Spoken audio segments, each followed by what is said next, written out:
Hello! Welcome back to the Consistency Code. Coming in with a banger today.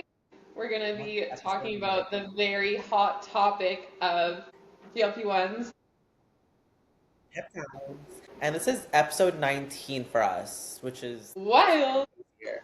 Keeps getting crazier. Mm-hmm. But yeah, we have a very special episode coming. And also, Bella's back from Italy. Miss Ma'am has been gone for so long, it feels like. Give us a little recap. Italy is one of the most amazing countries I have ever been to for so many reasons, but one thing that I really, really loved about it is the lifestyle there is so relaxed and so chill. Nobody's in a rush. Like, if you ask for your coffee to go, they're gonna look at you weird.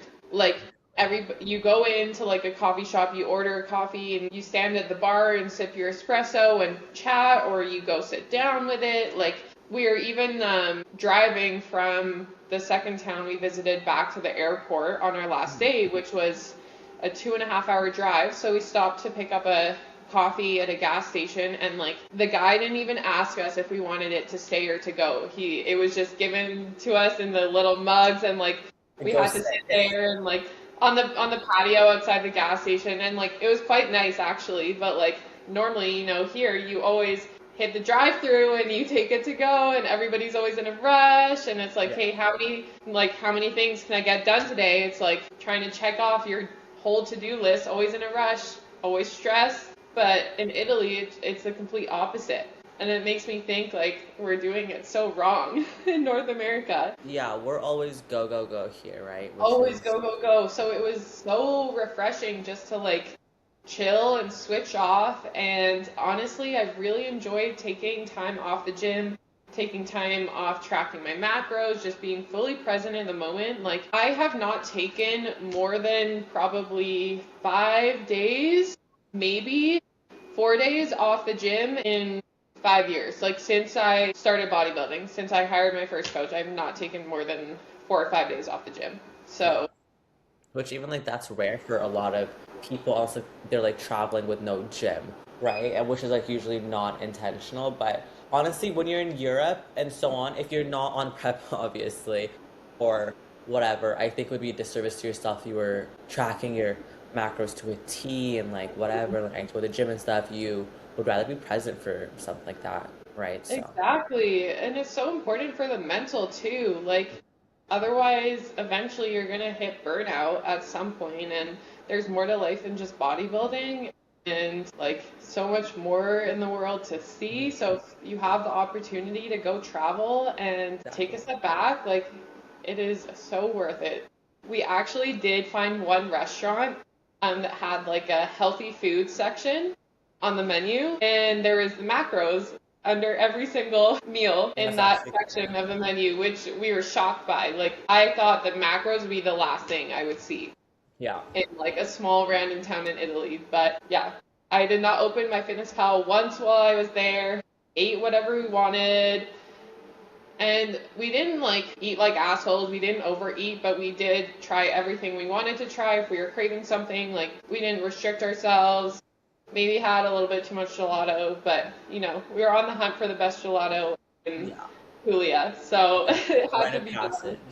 That's a rite of passage. You can't skip out on. Exactly. It's just gelato and wine. I'm so sorry. That's the wine is so much better. I thought I wasn't a big wine person. Turns out I was just drinking the wrong wine because. Was it red or white majority of the time? Both. It was both. Like 50-50 split? We did a wine tasting, and it was 2 whites, 2 reds, and a rosé.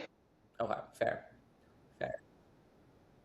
And I would say it was like kind of split, 50-50 between white and red for most of the trip. They've got it all. A little bit of rosé too.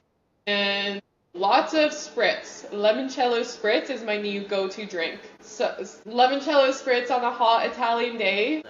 It makes sense. By the pool. The pool that they were at, guys, gorgeous. Stunning pool at it's called a masseria. It's like an old farmhouse. So kind of like a bed and breakfast type vibe in the countryside. It was absolutely stunning. I will be posting a YouTube video I vlogged the whole trip, so stay tuned for that on my YouTube. Yeah, I think you've inspired me to take a good trip where you're not training for a week, like you're done, you know. I need that. I feel like you would Yeah. come back refreshed times 10. You come back feeling very refreshed. And even now I'm like, "Oh, I don't really feel like tracking my macros again." I just want to keep this on the roll. That's Mhm. fair. But we're glad to have Yeah. you back because you did abandon. You did abandon me for a little too long. That's okay. That's I okay. was It's feeling forgiven. lonely. But don't nobody get. Yeah. But yeah, on that note, on today's episode, like we said, peptides, GLP-1s, 2s, 3s, because contrary to popular belief, there is more than just Ozempic when it comes to GLPs. And So, Ozempic is not the end all be all magic fat loss oh no. solution. Like I feel like that should be like last case scenario. Last case being like you will actually have a lot of success with other things that you won't ever have to reach that unless like medically needed, right? Because it's there for a reason. I'm not saying it's not like something that nobody should be using. I think there are people that do need it, but But it yeah, is a little bit used and abused and 100%. 100%. handed out way too easily. Like you can go online and buy it actually, which is so scary, Yeah. but The bottom line is if you do not have a nutrition and exercise program in place that you have been following for at least 1 year, working with a professional coach to get you results, then you should not be taking Ozempic or any GLP-1, yeah. unless of course if you're like diabetic, if it's for medical purposes, like that's a different story. But like the average person should not be just default resorting to Exactly. Ozempic. I think if I can buy something like that as easy as I can go get Tylenol from over the counter, I think that's such a problem. And the fact that it's that accessible, we're going to get into it, but such a problem with accessibility because who's to say that I can't use it if it's that easy to get? Because that's basically an invitation, right? So, Exactly. yeah, Exactly. we'll start off with peptides because that is the newest, hottest topic. It's always been a topic, obviously, but I think it picked up a lot of attention and lore over the last few months, and there's been a lot of back and forth on social media, specifically on who should and shouldn't be using it or the promotion of said peptide and people using it that are influencers but not saying that they are using it. So we'll get all into that, and yeah, I think it's such an interesting topic, honestly, because I'm always caught up in the crossroads of this one. Yeah. And we want to talk about, so first of all, we're going to cover what peptides actually are because they're the whole rave and rage on the internet right now. The difference between therapeutic use and performance enhancement, and like there's just two different settings that I would say, and yeah, why they're exploding in popularity. Exactly. The rise of GLP medications. I would say that the like initial burst of the peptide world started out with Ozempic and GLP medications. So the first generation of GLP-1s was Ozempic, Wegovy. Oh my gosh, there's another one. Oh, Mounjaro, the Mounjaro pen, which is actually a dual agonist rather than a GLP-1. It's a GLP-2. And these rose in popularity so quickly because they were effective, right? People who had been quote unquote trying to lose weight and have been overweight for like as long as they can remember suddenly had accessibility to basically like what they thought was a magic fat loss solution. And while it does work, it does improve results dramatically, there's so many side effects and consequences that come with taking these medications that nobody really thinks about until they try to come off the medication and then end up gaining the weight back or end up with all of these health problems that were not in place to begin with. 100%. I think also there's always a look of the abuse of Ozempic, and you can see it in somebody's face or body because usually the person who is using Ozempic to a certain extent unprescribed or even prescribed sometimes because doctors at this point, I'm going to be honest with you, in the environment, economy, if you will, that we're in, doctors will hand you whatever it is if it will solve a problem without second guessing what might happen to you in the long run. If you can solve it now, that's whatever. So you can tell when there's a significant amount of weight loss that happens very quickly without any muscle tissue on you, even the bare minimum of just muscle, and you just look just drained in the face and in the body. And I think it's the scariest look, and people should be afraid of that. Yes, yes, 1000%. You can tell immediately when someone is utilizing a GLP-1 because GLP-1s are going to burn through your muscle tissue as well as your fat tissue, right? So first of all, if you don't have any muscle on you to begin with, then, well, RIP, like, good luck. But even if you have a little bit, like, you're gonna lose it if you are abusing a GLP-1. If you just stop eating completely, you're not getting your protein in, you don't have an effective exercise, like strength training program in place, then yeah, you're going to lose all of your muscle as well as fat, and you're going to end up looking like skinny, malnourished. Yeah. And that's where I would say retatrutide, a GLP-3, comes in, being that it's a lot more beneficial in terms of it's got a lot more benefits than just GLP-1s or GLP-2s, because first of all, it's not going to burn through muscle and fat at the same rate. So you're not losing you're not at as much risk to muscle loss as you would be if you're taking a GLP-1. Also, there's benefits including like improved insulin sensitivity, so improved muscle growth, as well as just reducing food noise. Like lots of people just assume, oh, like GLPs in general are like the only benefits are to reduce food noise and to lower your hunger and mask your hunger. But there's actually a lot more benefits if you were taking a GLP-3 rather than just a GLP-1. And that brings us into our next point, why people love GLP-1s or GLP-3s in general. GLP-3s or all of them, honestly. Why do people love that? And also peptides, right? Because at this point, I'm grouping them in the same thing because of how much everybody's just like... Because when people use Reta, and then they use... They use either BPC or TB, which those are recovery peptides. So what they like to call BPC 157 and TB 500, they are the Wolverine stack in quotations. They say that because you recover at the speed of light, okay? Usually people take these after having ACL surgeries, like whatever, to help them just recover faster. People now use it in the gym because peptides are not just there to help you, grow muscle, because a lot of them are aiding you to be at the point to grow, right? So if you're not injured anymore, what are you going to do? You're going to train harder and then you're going to grow, right? Mm-hmm. So regardless, everything's helping you, but with the recovery peptides, if you have a back injury and so on, you would utilize that, which I have utilized previously just because I was at a point where we could not solve my back issues and I was like, I need this solved. And it helped a lot with the physical therapy and everything that I was doing. So there's different things, but with the GLP-1s and peptides, it's just been a hot craze for everybody.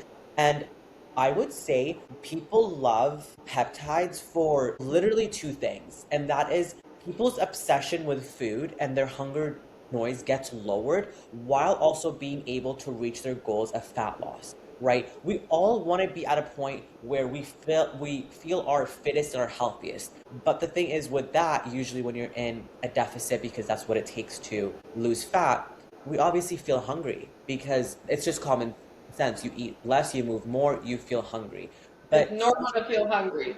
It's a good thing if you feel hungry. It means it's working, right? But people might think that's toxic to say if you feel hungry, it's working. But no, genuinely, if you are hungry, that means your deficit's working, right? Yeah. So people having the resource to mute the difficult part, which is hunger noise, while still being able to lose fat is a big win. You know what I mean? Like everybody's obviously going to hop on that. But then there's also the side where people don't mind the hunger, but they have issues either with overconsumption of food or not having as much control around food as the average person. So when retatrutide is involved, that can lift off a big weight off of people's back, but we also see the other side of it where people are injecting so much of whatever peptide they're using that they actually stop consuming food as a whole. There's people who genuinely just, hey, I don't feel like eating. Since I'm not hungry anymore, I'll have a few snacks here and there. It's not going to do anything for you. That's where we run into issues that just run so far into like skinny culture and like whatever the case might be. And that's why I say it is so crucial to have a nutrition plan in place before you start taking anything that is going to inhibit the natural production of your hunger hormones.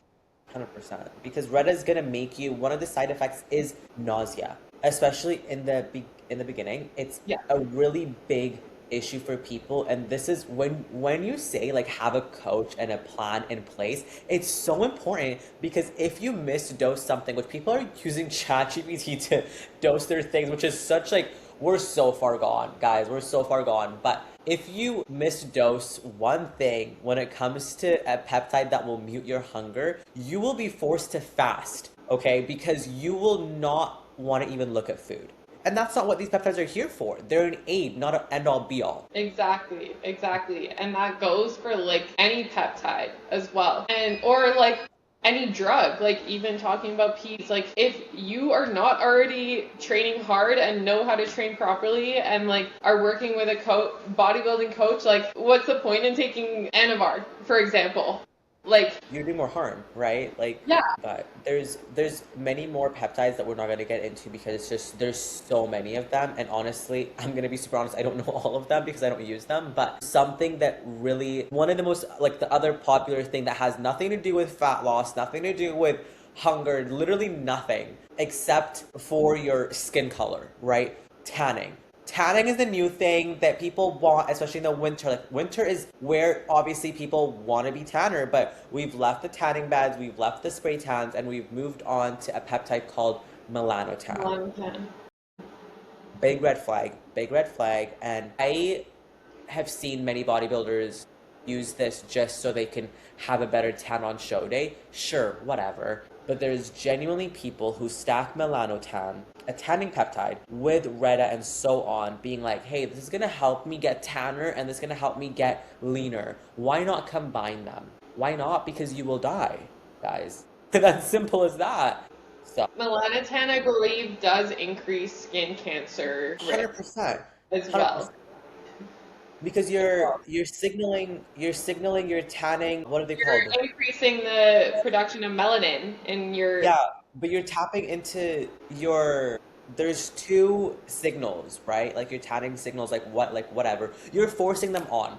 That's not normal, right? So it's a thing of like... Well, that's essentially what peptides are, right? Is your body already naturally produces all of these peptides, like BPC, TB500, GHKCU, all of these peptides that are already in your body. You are just increasing the production and the amount of them in the body. So when you have an injury, when you're injured, the body's already producing BPC 157 to heal that injury or to recover from that workout, because when you're strength training, obviously you're tearing apart your muscle tissues. So by taking additional BPC 157 as an example, when you have an injury, it's going to speed up that recovery process, that healing process. So yeah, same thing with like melanotan. Speeds up your ability to darken your skin tone. Crazy quick. Yeah. And wouldn't you be scared, like, just putting something, and this is not hypocritical because I'm not a peptide hater, but I am a melanotan hater, because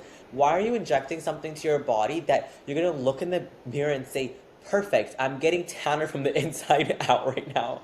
That's crazy, guys. Like, that's insane, right? But I have a question for you, though. It's a conversation that obviously a lot of people like want to get into, but unfortunately, I do think there is one right answer, and not to this answer, sorry, but just about the topic as a whole. But if you've spent your whole life fighting hunger, let's say, and you finally end that battle by using, let's say, Retta, right? Do you think now it's actually leveling the playing field for you, or is it still putting you at an advantage with other people who might not also face like strong hunger? I would not say that it's leveling the playing field. I would say it's putting me at an advantage. 100%. I don't think you're on a level playing field if you are utilizing Retta Mhm. or any peptide in general versus somebody who's not. Yeah. No, And exactly. that's why natural athletes can't utilize peptides. If you're utilizing peptides, you're not considered a natural athlete because it is putting you at an advantage. Exactly. So if you spent your whole life fighting hunger and you start utilizing Retta, then sure, it's going to help you, yes, of course, but no, it does not mean that you're still on that same level playing field. Exactly. I think that's a really good way to put it. I think just in your mind, mentally, it might put you in the same playing field as others who don't night and day fight against, like, let's say, binging. You know what I mean? Because Yeah. then you're not binging, and the next person's not binging, so then it is a level playing field, but in the sense of the amount of hunger suppression that you feel and the advantage that you're getting from that is not going to be the same as my friend Tracy here, right? Because she's still going to feel hunger cues that her body allows her to. Mine are going to be shut down if I let them, depending on the dose. Also, I'm getting the advantage of weight loss, right? Because Retta is going to aid that. Yeah, So yeah. I And better wouldn't. insulin sensitivity, like all of Yeah. it. So even playing field as like a very general thing, absolutely not, because that's why it's there, right? It's not leveling anything for anybody, but when it comes to like the mental side of it, for people who do struggle, yes, physically, no. And I think it's funny because like people see me online on social media, whatever, and think that like I've always looked like this, that like my body's just built different, that like I don't have to like go through the same struggles, put in the same work that they do, which is hilarious. It's almost as if they view me as like superwoman. But like guys, like I don't defy science. Like I just went away for 8 days and I still gained weight the same way most people do when they go on vacation. Like I still have to put in the work in order to get shredded, in order to lose fat, like in order to build muscle. Like it's not like it's not like I get results magically easier than anybody else. So I always see people like hopping on peptides or GLPs and they're like, well, it's just because nothing's working for me. No, babe, you're just going about it the wrong way. You're not being consistent. You don't have structured plans in place. You're not working with a coach. You're trying to figure it out on your own. Like Exactly. it's not that it's easier per se for me. I still have to go through the work when we're in prep.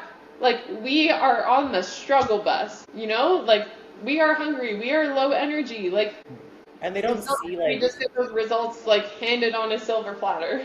exactly, To and they see you now, right? And they see you now, but they've not seen like the years prior where you were working up to this. So your before is their current, but they want to be at your current. But you have everybody has to go through a before, guys. You know what I I know, mean? Like, and you people can't just just assume show that us I really never have. Yeah, yeah, you can't be the after if you've not gone through the before, and that's like a very real yeah. thing. But that's a very good topic there, and also like I want to visit the part where people like like have their own opinions on hey like this might be easier like whatever this time and the third.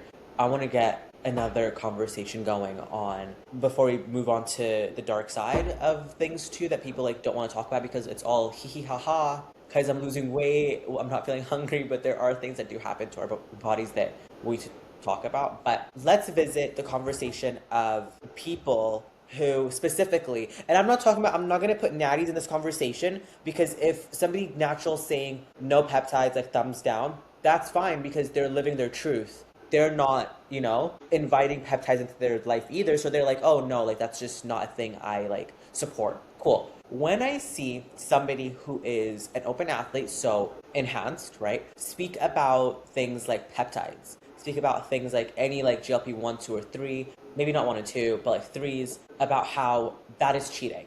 That's cheating, and I think it's crazy that we are at the point in our lives where we're using something like Reddit. Speak forth.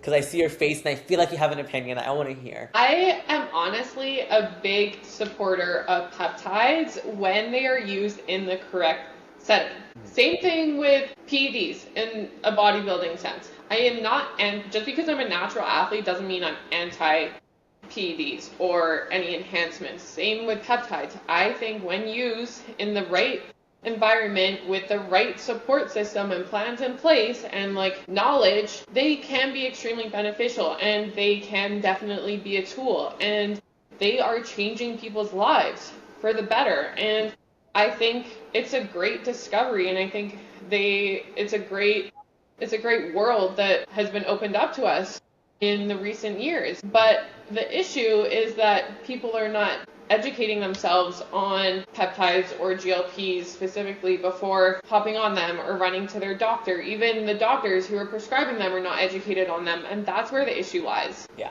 misuse and misguidance. Exactly, because like I said, they have changed people's lives. They can be extremely beneficial, and especially for people who have like been battling injuries for so long, or who have like crippling anxiety, or like whatever it is, there's a peptide literally for everything, and they can be extremely beneficial. And I will say that a lot of these peptides are still under clinical trials. They're still being researched. Like, they are still relatively very new, so obviously like there's going to be a little bit of risk. We don't know necessarily what that risk is yet, but yeah, like use at your own risk. But I think they can be very beneficial, and honestly, if I wasn't competing naturally, I would be open to tapping into them and trying things that obviously would benefit me. It's a very case by case scenario. It's not like Nancy's going to be taking and utilizing the same thing as like Greg or whoever. You know, it's all case by case scenario, and the requirements are going to change over time too. But yeah, like I'm a big fan. I think that they're great when used correctly. What about you? Yeah. Great point. That I don't have anything to add to that on that sense, because I think you took the words right out of my mouth. But I think we've reached, like, in the bodybuilding space specifically, I'm gonna keep it short and sweet and very like specific. We walk around with a lot of hypocrites, okay? And I say this for the sole purpose of, you cannot sit in front of me and you are an open athlete taking every anabolic in the book, right? But the one thing I hate is naming it safe. This is safe.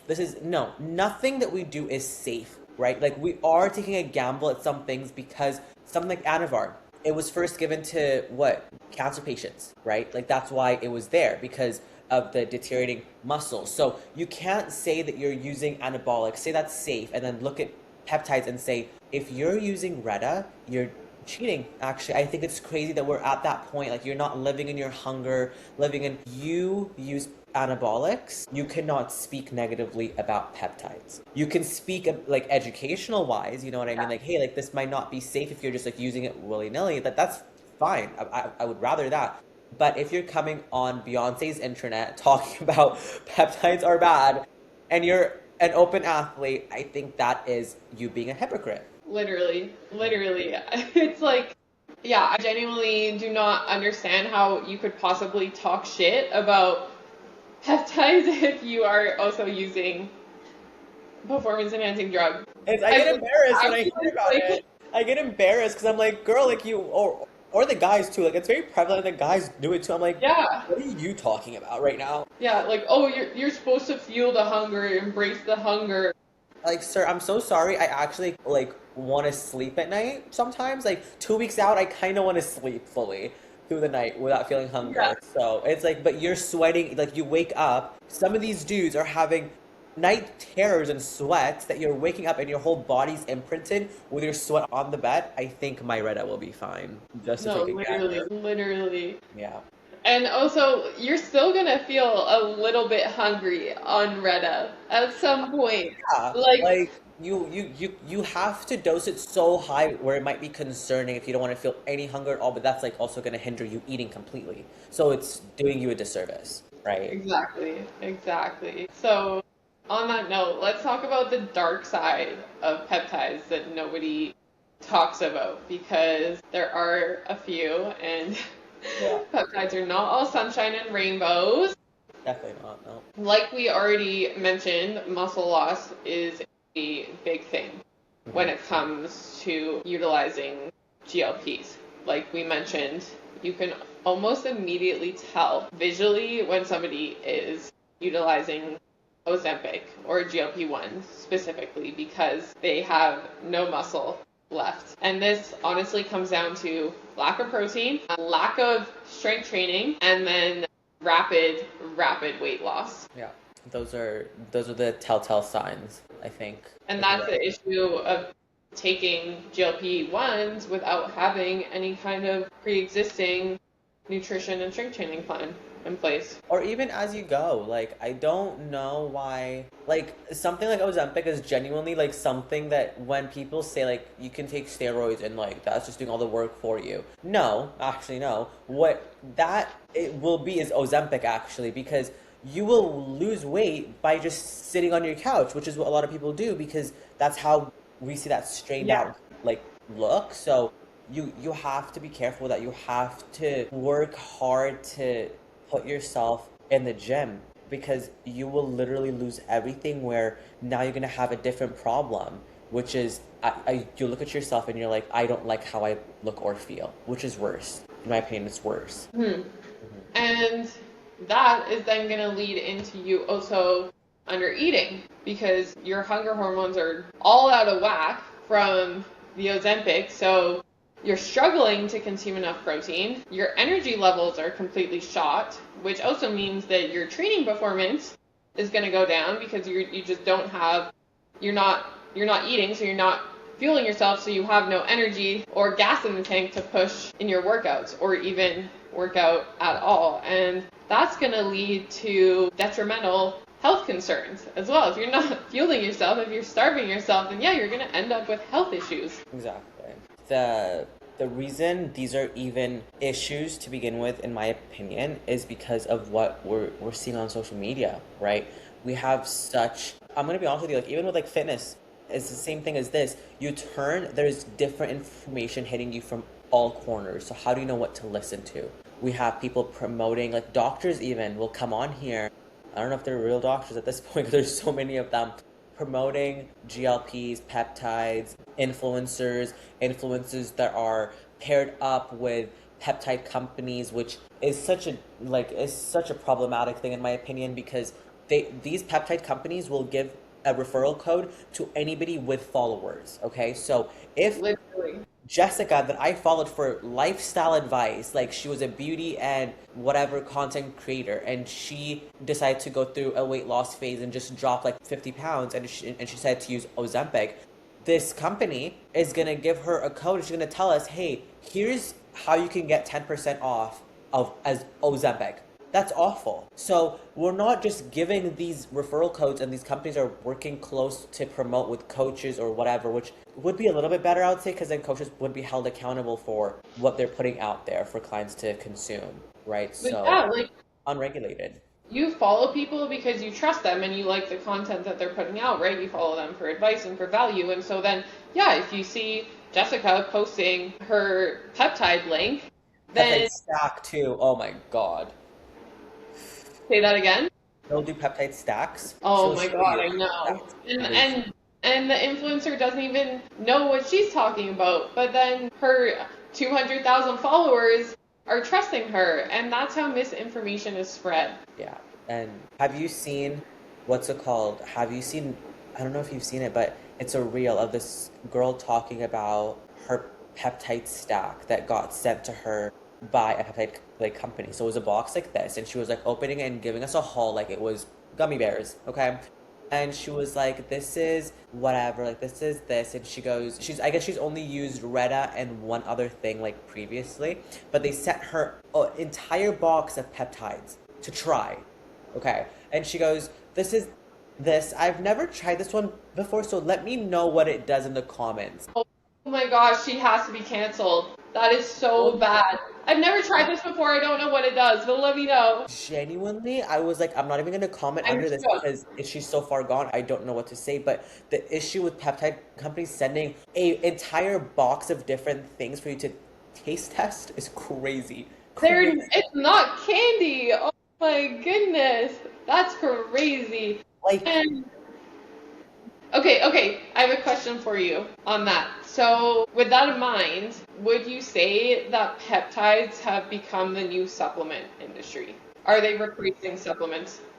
100%, because if you think about it, we buy creatine, forget the brain like cognitive benefits. Talk about the helps you build muscle, recovery, this and that, and we take it to get those benefits. If a peptide's offering us that and will give us that in a week's time, even less, obviously we're gonna replace our creatine with the peptide. So it's for sure becoming the new hype, and it's now a whole supplement industry. There's like thousands of different Yeah. companies, you know.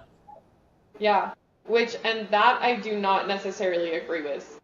Peptides are not replacements for supplements, and they should not be used like supplements. There people are it's like a pharmacy, dude. Like you will not Literally. get protein powder in half these people's like cabinets, but you will see peptides. Yep. And So you they're can just order peptides online off a distributing. website like you can supplements.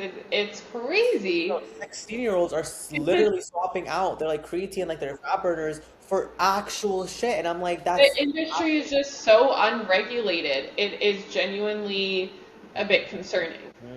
And that's the thing, like even if you'll still see, and like, which is weird because they need to look at these actual, like, let's say influencers who know what they're doing, or like bodybuilders, even though they are taking whatever they're taking, they're not swapping their stuff out for this shit. You know what I mean? Like, what are you talking about at this No, point? no, we're not like saying sayonara to all everything else that's like already in our routines. Like peptides are an addition. They're a Yeah, tool in the toolbox. it's cool, but their cabinets look like two boxes, so Mhm.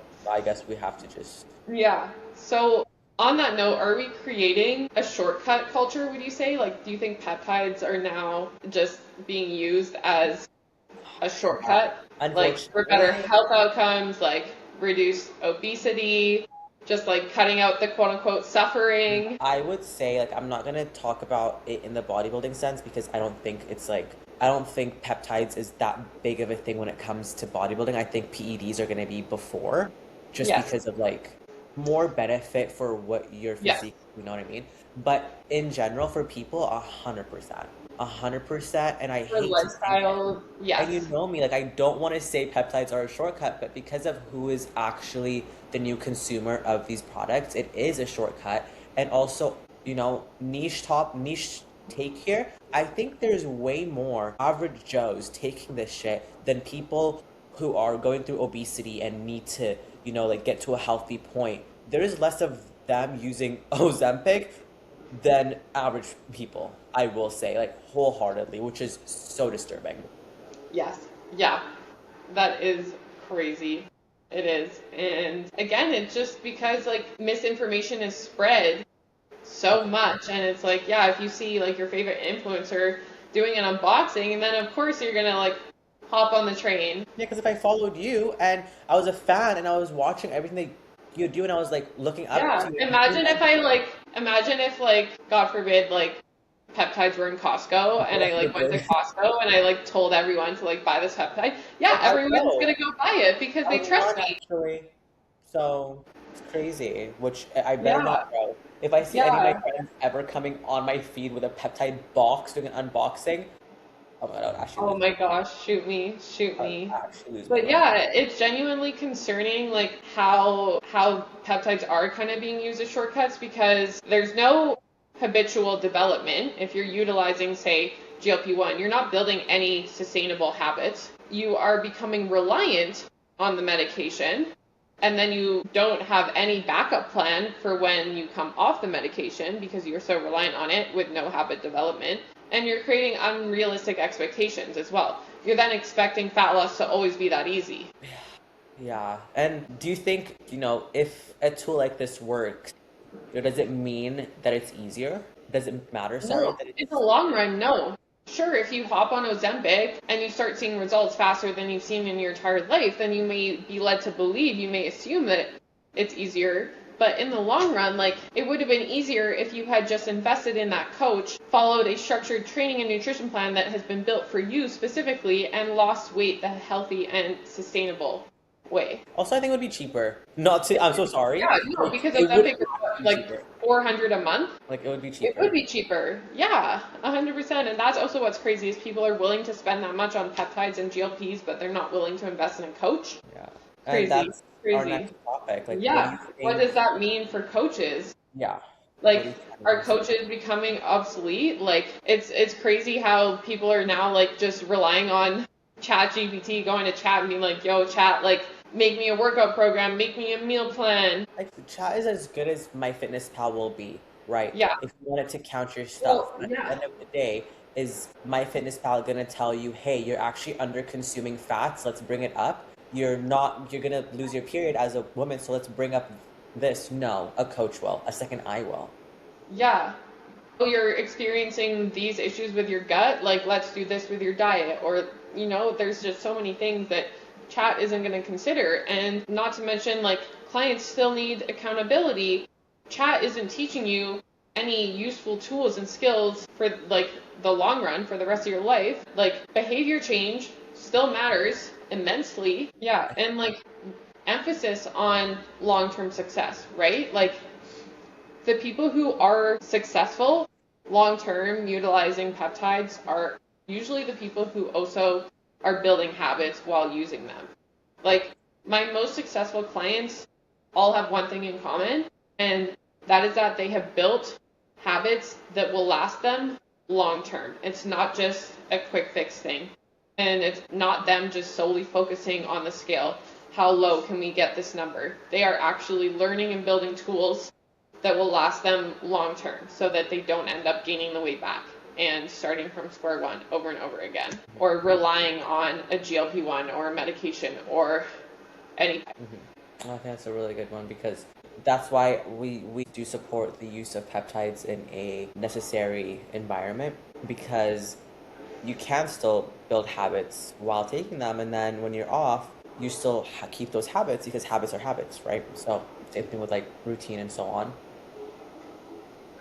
We're gonna do two questions before we kind of bring this episode to a close because I think we actually covered a lot of things that we want to and it was really good conversation. This one's a really good one because I'm gonna only ask you this because I'm not a coach, but as a coach, would you ever recommend, the keyword is recommend, them to clients who are open to taking any enhancements? Would you be at the point of recommending it? Yes, I would, and I will openly say that I have recommended them to clients in the past, but the key differentiating important factor here is that they already have a regimented nutrition plan in place and they already are consistent in the gym. They already have been working with me for an extended period of time, so it's not like they're just defaulting to a GLP-1 right out of the gate. Like, Yeah. we already have the fundamentals in place, we already have the foundation down, and now we are tapping into our toolbox and utilizing peptides in that sense. So I would almost say that, like, if you're just right out of the gate hopping on like Retta or Ozempic, then that's almost considered cheating. Like, and it's not setting you up for success long term, right? My goal for my clients is to set them up for success long term, for them to be able to maintain and continue making progress be well beyond our time working together. So GLP-1s, yeah, they're a great tool. Not just GLP-1s, peptides in general, GLP-3s. I honestly would never recommend, actually, on this note, to further answer your question, I would never recommend a GLP-1.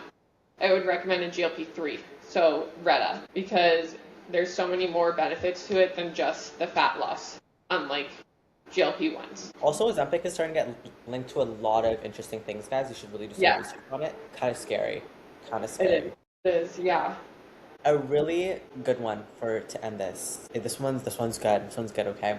Will bodybuilding embrace GLP medications in the future? I would say bodybuilding already is, like, absolutely embracing GLP-3s, Retta. Also GLP-1s, but they just don't talk about it. Yeah, true. Which is crazy, but that's okay. Yeah. But yeah, I mean, in a prep setting and an off-season setting, Retta can be extremely beneficial year-round. Extremely. Sorry, guys. Yeah. It is just like speaking from experience. I love it, guys. That's the only peptide I'd recommend. Yeah, no, I think it's already become a really big thing. It wasn't before, right? So it was like a night and day thing. Like I woke up one day and everyone was like, Retta, Retta, Retta. And I was like, whoa. Same thing with like, I don't know if you've heard of it, like SLU, 332, I think it Yeah, is. Slew. Blue PP, which Yeah, I hate that they sound like numbers. I'm like, they sound like robots, guys. HKCU. Yeah, Yeah, something that yeah. was a really popular one. Peptides are all the hype in the bodybuilding Yeah. world right now. But And again, like bodybuilding is still about the discipline, the habits. Like you're still putting in the hard work. It's not a cheat code. It's not a replacement. But it is definitely changing the fitness industry. yeah. But yeah, it was a That was a great conversation. Hopefully, it gave you a little bit of insight yeah. into the peptide world. I honestly would love to bring on like a peptide expert as a guest at some point. I have Sure. we're both thinking of the same person, but we'll talk about it. We have a Yeah, few people in mind, but yeah. really get into it. But yeah, we're Let us know really if you have any questions drop a on comment this down below. topic. Yeah. Let's get Really. the conversation going, the debate heated. Oh yeah, we'll take it all because we're gonna put a few clips on Instagram specifically to start some conversations, and I know some of them are gonna get some conversations going that For will be, sure. 50-50. But yeah, thank you so much for listening. Don't forget to subscribe if you haven't already so you don't miss the next Yeah, episode, and give us a follow on Instagram at the Consistency Code. yeah, and keep your eye out for Bella's new vlog coming out of Yeah. Italy. Yes, it's gonna be great. Yeah. Okay, talk to you soon. Bye.